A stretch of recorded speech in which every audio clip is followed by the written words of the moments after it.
Swapping क्या होता है और कैसे करते हैं। ये इंटरव्यू में बहुत बार पूछा जाता है स्वैपिंग के बारे में, तो थोड़ा हम इसको डीप में समझेंगे कि स्वैपिंग कैसे होता है, क्या होता है। सबसे पहले हमने एक वेरिएबल ले लिया, let's say a is equal to 10, ठीक है, और वेरिएबल ले लिया दूसरा b is equal to 20। Simple, अगर आप लोगों को पता होगा तो अगर ये इसे मैं प्रिंट कराऊंगा तो अगर मैंने इसमें a लिखा, व्हाट वी गॉट a, ये मैंने कॉपी कर लिया, दोबारा ना लिखना पड़े, और मैंने इसको पेस्ट कर दिया, यहाँ पे आ गया b, ठीक है। अब मैं इसे रन कराता हूँ, व्हाट वी गॉट 1020। अब मुझे यहाँ पे लिखना है value of a is equal to, तो मैंने यहाँ पे थोड़ा सा कोट्स में लिखा value of a is equal to, यहाँ पे लगा दिया कॉमा, ठीक है। अब कॉमा लगाने के बाद मैंने सेम चीज़ इसमें लिखा,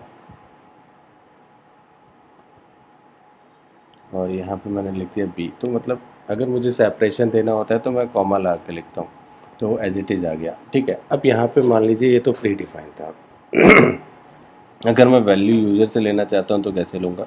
मैंने यहाँ पे लिखा, अगर इंटीजर टाइप है तो मैंने लिखा इंट, और यहाँ पे लिखा इनपुट, ठीक है, और यहाँ पे मैंने लिखा इंटर वैल्यू ऑफ ए, मतलब ये तो एज इट इज़ है, कुछ भी लिख सकता हूँ। सेम मैंने इसके लिए लिखा, ठीक है। तो मतलब मेरा कहने का मतलब ये था कि इसमें जैसे प्री डिफाइंड था 1020, यहाँ पे मैं कुछ भी ले सकता हूँ, तो यहाँ पे मैंने बी कर दिया, ठीक है। अब जैसे ही मैं इसको रन कराता हूँ तो ये मेरे से पूछेगा। एक और चीज़ कर देते हैं, यहाँ पे इज़ इक्वल टू दे के थोड़ा सा स्पेस दे देते हैं, देखने में अच्छा लगेगा, बस और कोई बात नहीं है। जैसे यहाँ पे मैंने किया तो यहाँ पे दिया, लेट्स सपोज मैंने 10 दिया, यहाँ पे 20 दिया, और ये आ गया, ठीक है। अब क्या है कि अब मैं चाहता हूँ कि जब मैं a प्रिंट कर रहा हूँ तो यहाँ पे वैल्यू आ जाए, लेट्स सपोज 20, और यहाँ पे आ जाए 10, ठीक है।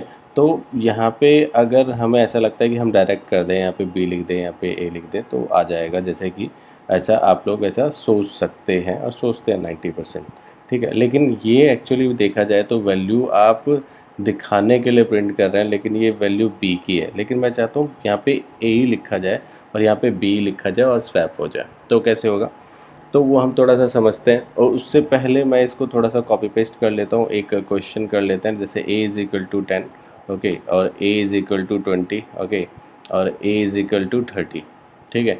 और अगर मैं इसको प्रिंट करता हूँ, अगर मैं इसको प्रिंट करता हूँ, लेट्स सपोज a को प्रिंट किया, तो व्हाट वी गॉट, यहाँ पे मेरा लेटेस्ट वैल्यू आएगा 30, 10 नहीं आएगा, 20 नहीं आएगा। क्यों? क्योंकि ये कंटेनर है, कंटेनर में जो लेटेस्ट वैल्यू होती है वो प्रिंट होती है। तो जैसे मैं इसको रन कराता हूँ तो व्हाट वी गॉट 30, ठीक है। और वैल्यू आपको पता ही है, राइट टू लेफ्ट आती है, मतलब इधर से वैल्यू इधर आती है। तो ये क्यों बताया अभी आपको समझ में आएगा, ठीक है। अब मैंने क्या किया, लेट्स सपोज एक और वेरिएबल ले लिया c नाम का, c is equal to let's suppose 0, ठीक है। फिर मैंने क्या किया, c is equal to a, ठीक है। थोड़ा समझते हैं, यहाँ पे मैं साथ के साथ लिखता जाता हूँ, देखिए, ठीक है। तो यहाँ पे लेट्स सपोज a की वैल्यू क्या होगी, a की वैल्यू है लेट्स सपोज 10, तो यहाँ पे c की वैल्यू क्या होगी 10, ठीक है। और फिर मैंने लिखा a is equal to b, ठीक है।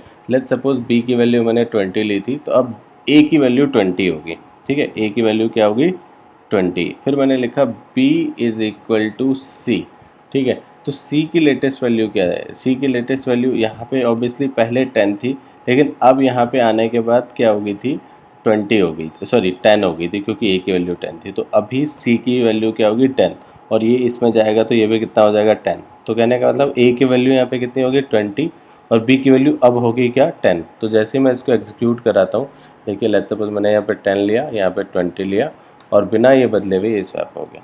तो ये एक स्वैपिंग का तरीका है, मतलब कितने भी तरीके हो सकते हैं। चलिए एक और वेरिएबल लेके आपको ये चीज़ समझाने की कोशिश करते हैं। लेट्स सपोज कि यहाँ पे मैंने एक वेरिएबल ले लिया c।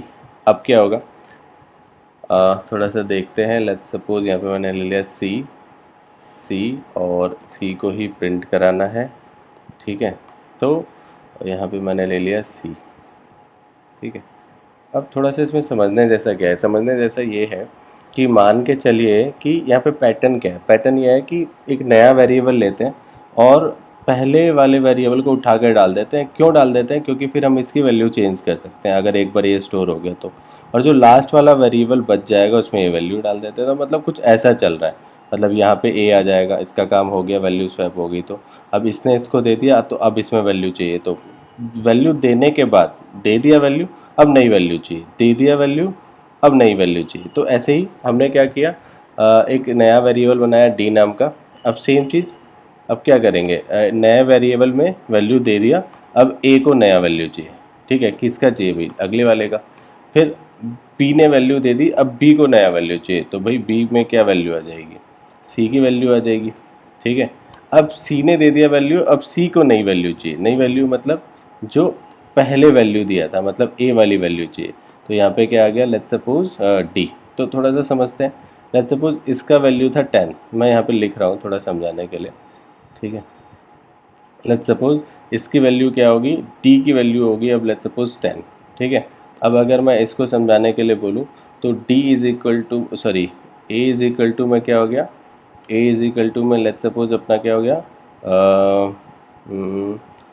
20, है ना, क्योंकि बी की वैल्यू क्या थी 20, तो ये 20 हो गया।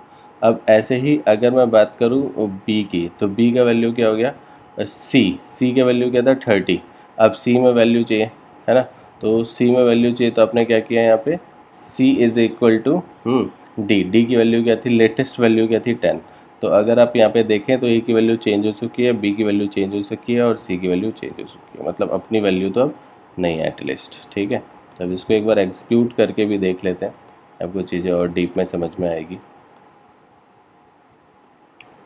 अब जैसे मैं इसको रन कराता हूँ, लेट्स सपोज मैंने यहाँ पे 10 ले लिया, या मैंने 20 ले लिया, या फिर मैंने 30 ले लिया। जैसे मैंने इंटर किया, देखिए ए की वैल्यू 10 नहीं है, बी की वैल्यू 20 नहीं है, सी की वैल्यू 30 नहीं है, मतलब अपनी वैल्यू तो नहीं है।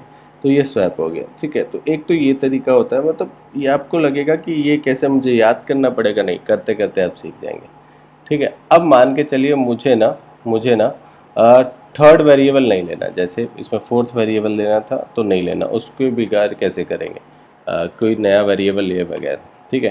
तो यहाँ पे let's suppose A is equal to, मैंने क्या कर दिया, ए प्लस बी। अब 2 मिनट सोचिए और सोचने की कोशिश कीजिए कि ए की वैल्यू क्या होगी।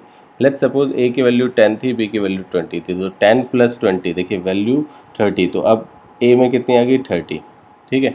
अब ना ए में चेंज नहीं करेंगे, बाद वाली में चेंज करेंगे, पैटर्न फॉलो करना है ना। फिर ए माइनस बी, ठीक है। तो ए की वैल्यू क्या है 30, बी की वैल्यू क्या है 20, तो 30 माइनस 20 कितना आ गया 10, तो बी की वैल्यू क्या होगी 10। ऐसे ही फिर अब a is equal to A minus B, ठीक है।